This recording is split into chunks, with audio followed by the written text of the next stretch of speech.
This is Professor Derf Seitz. This video shows how to create a time series chart in Microsoft Excel. A time series chart has two-dimensional, a horizontal axis and a vertical axis. The horizontal axis is some measure of time, in this case weeks, 20 weeks, and the vertical axis is some quantity that happened at different weeks that was measured. In this case, it's the distance in miles that someone was running.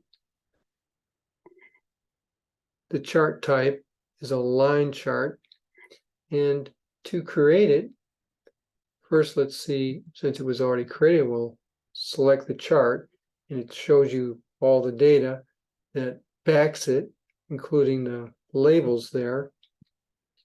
To recreate it, which we're not going to do the whole thing, you highlight your data.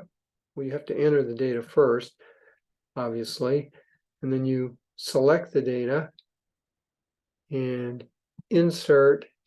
Under charts, you go to the line chart type and more line charts, and over here, this one is what I used.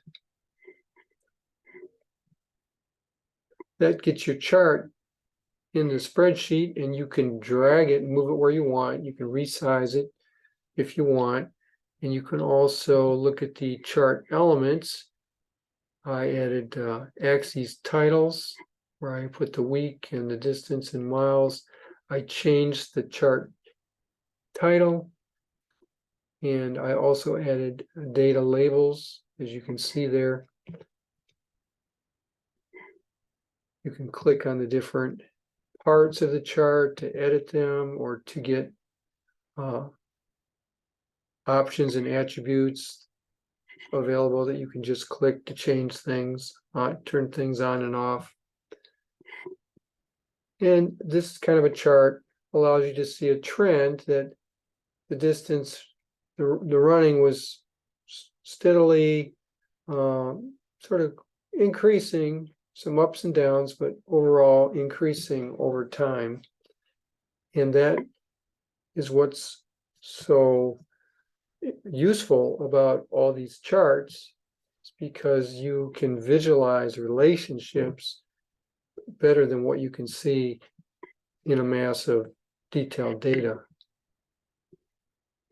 And also remember that these charts are live. At week 2, for example, 1.4, suppose at week 2 something went wrong, only did 1, you can see you'd have a big dip there. Control Z to put it back how it was.